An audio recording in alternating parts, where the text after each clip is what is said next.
wabarakatuh, saya Dani dan ini adalah materi tentang jaringan ikat. Ini masih bagian dari pembahasan jaringan hewan. Kenapa? Karena pada saat membahas jaringan hewan, kita akan membahas 4 jenis jaringan. Yang pertama itu ada jaringan epitel, kemudian ada jaringan saraf, ada jaringan otot, dan ada jaringan ikat. Sesuai dengan fungsinya yang telah kita bahas di pertemuan sebelumnya, jika Anda belum melihat, silahkan klik link di atas untuk melihat penjelasannya. Bahwa fungsi jaringan ikat itu adalah melekatkan atau mengikatkan satu bagian tubuh dengan bagian tubuh lainnya. Bisa antara satu jaringan dengan jaringan lainnya, atau melekatkan organ dengan jaringan, atau melekatkan satu organ dengan organ lainnya. Itulah fungsi jaringan ikat. Nah, lalu seperti apa sih jaringan ikat itu? Dia berkembang dari jaringan apa sebelumnya? Dia tersusun dari apa aja? Kemudian jenisnya ada apa aja? Perlu kita ketahui bahwa dalam perkembangannya jaringan hewan itu berasal dari perlu kita ketahui bahwa jaringan hewan itu pada fase perkembangannya ketika di dalam kandungan ya, ketika masih dalam tahapan embrio, itu melewati beberapa tahapan. Salah satu tahapannya itu dinamakan gastrula, di mana pada fase gastrula itu embrio akan terbagi menjadi 3 bagian, ada mesoderm, ectoderm, dan endoderm. Endoderm itu nanti akan berkembang menjadi organ-organ yang menyusun sistem pernapasan dan juga sistem pencernaan.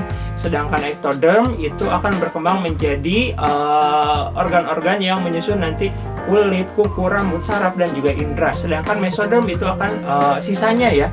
Nah, dalam hal ini jaringan ikat itu berkembang dari lapisan mesoderm pada fase perkembangan embrionya. Jaringan ikat itu tersusun oleh matriks dan juga sel. Yang pertama yang kita bahas adalah matriksnya dulu nih. Matriks yang menyusun jaringan ikat itu yang pertama adalah serat kolagen. Ini serat yang cukup kuat ya, tapi tidak terlalu elastis. Yang berikutnya ada serat retikuler, di mana serat ini lebih tipis, hampir sama dengan serat kolagen, hanya saja lebih tipis dan juga tidak elastis. Dan yang terakhir itu ada serat elastin yang dia memiliki keregangan yang cukup ya, atau lentur gitu, yang elastis lah, karena sesuai dengan namanya elastin. Dan juga memiliki bahan dasar yang tersusun dari mukopolisakarida. Kemudian sel yang menyusun jaringan ikat, yang pertama itu ada sel fibroblast. Sel fibroblast ini akan menghasilkan protein-protein yang nantinya akan menyusun si jaringan ikat ya. Salah satunya yang menyusun serat-serat yang tadi kita sebutkan. Berikutnya ada sel lemak yang fungsinya itu menyimpan lemak-lemak di dalam tubuh. Jadi kalau kamu makan lemak nih, misalkan minum minyak goreng gitu, nah nanti sel lemaknya itu akan disimpan pada sel-sel lemak yang ada pada jaringan ikat. Sel berikutnya yang menyusun jaringan ikat itu adalah sel plasma. Sel plasma ini berfungsi untuk menghasilkan antibodi. Antibodi ini akan bereaksi terhadap patogen yang masuk ke dalam tubuh. Contohnya ketika ada bakteri atau virus yang masuk ke dalam tubuh, maka antibodi itu akan melawannya. Mungkin kamu lebih mengenalnya dengan imunitas ya. Itu dihasilkan oleh sel-sel plasma yang juga terdapat dalam jaringan ikat. Berikutnya ada sel makrofag. Sel makrofag ini berfungsi untuk peristiwa fagositosis.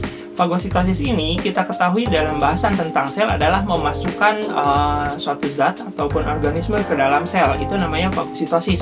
Jadi kalau ada bakteri yang masuk, maka nanti sel makrofag itu akan, misalkan ini bakteri, kemudian ini sel makrofag, nanti dimakan si bakterinya untuk dimatikan. Kenapa? Karena bakteri yang ada di dalam tubuh biasanya itu berbahaya ya, kalau bakterinya bukan bakteri yang baik. Berikutnya adalah sel tiang. Sel tiang ini berfungsi untuk menghasilkan heparin dan histamin yang berfungsi dalam peristiwa pembekuan darah.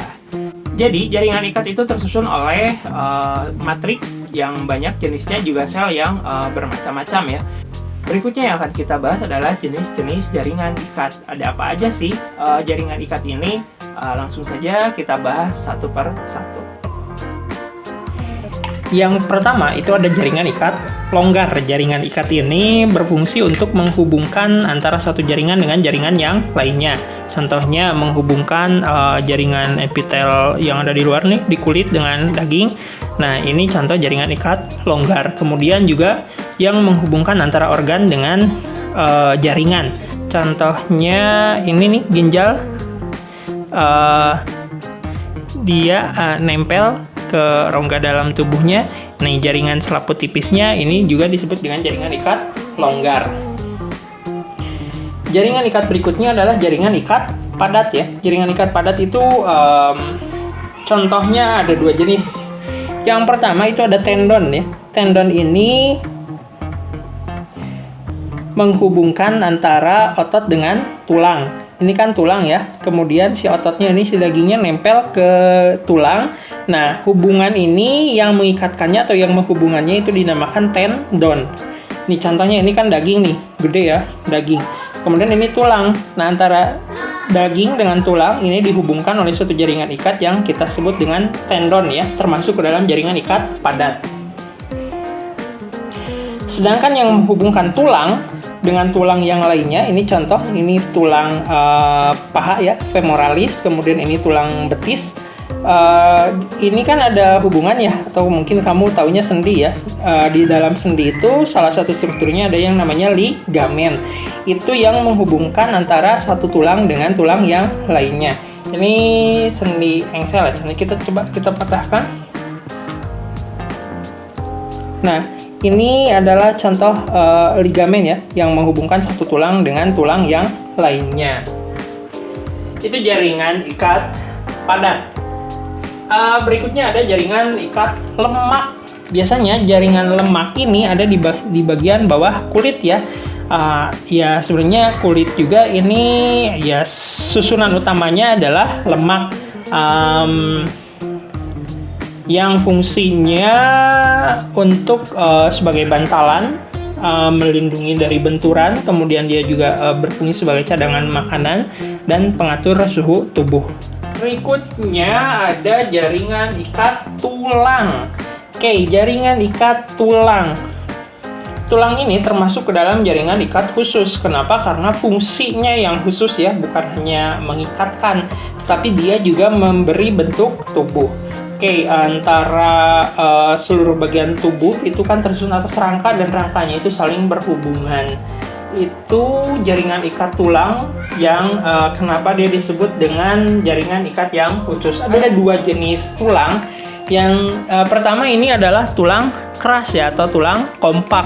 Sedangkan ada tulang yang lainnya yang dinamakan tulang rawan. Ini contohnya tulang-tulang pada tenggorokan. Atau mungkin pada bagian sendi, persendiannya ini dilapisi juga oleh tulang rawan. Kalau kamu makan itu kan kalau udah digoreng nih kan tulang, tapi tulang rangu lah istilahnya. Itu adalah tulang rawan. Kemudian kalau yang keras seperti ini dinamakan tulang kompak. Itu jaringan ikat tulang. Kemudian ada jaringan ikat khusus yang satunya lagi, itu ada jaringan ikat darah. Di mana seluruh sel yang ada pada tubuh si ayam ini itu akan dihubungkan oleh pembuluh darah. Di mana di dalam pembuluh darah itu kita akan menemukan berbagai jenis darah. Ada sel darah merah, sel darah putih, dan juga ada keping darah atau trombosit, dan ada plasma darah. Fungsi darah itu ya banyak ya. Salah satu fungsinya eritrosit itu mengangkut atau mengedarkan zat-zat makanan dan oksigen ke seluruh tubuh si hewan. Itu jaringan ikat darah. Nah, berikutnya ada juga jaringan ikat limpa ya. Limpa ini kan kalau tadi seluruh tubuh itu dihubungkan oleh darah. Nah, jika ada kebocoran atau pengeluaran darah ke ruangan ekstraseluler, itu nanti akan dimasukkan kembali ke dalam limpa, dan akhirnya nanti akan dibawa ke vena ya, masuk lagi ke dalam pembuluh darah. Ibarat kata beginilah, kalau pembuluh darahnya mengalami kebocoran sampai zat-zatnya keluar, maka zat-zat tersebut itu akan dibawa kembali ke dalam pembuluh darah. Nah, saluran yang membawanya itu adalah pembuluh limpa atau si sel-sel limpa itu sendiri. Itulah jaringan ikat ya. Jadi yang pertama tadi ada ikat longgar yang menghubungkan antara satu jaringan dengan jaringan yang lainnya, atau antara satu organ dengan jaringan. Kemudian ada jaringan ikat padat yang terdiri atas dua jaringan, itu ada tendon yang menghubungkan tulang dengan otot, dan juga ada ligamen yang menghubungkan tulang dengan tulang. Dan berikutnya ada jaringan ikat lemak yang ada di bawah kulit atau lapisan subkutan, dan kulit itu sendiri pun merupakan jaringan lemak, fungsinya untuk bantalan tubuh, melindungi dari benturan, dan juga sebagai cadangan makanan. Berikutnya ada jaringan ikat tulang yang memberi struktur khusus pada tubuh. Kemudian ada juga jaringan ikat khusus lainnya, ada jaringan darah yang mengedarkan zat-zat makanan dan oksigen ke seluruh tubuh. Juga ada yang terakhir adalah jaringan limpa ya, yang mengangkut kembali zat-zat yang terdapat di cairan ekstraseluler masuk kembali ke dalam pembuluh darah. Sekian dulu untuk bahasan jaringan ikat. Semoga ini baik dan bermanfaat untuk Anda. Terima kasih. Assalamualaikum warahmatullahi wabarakatuh.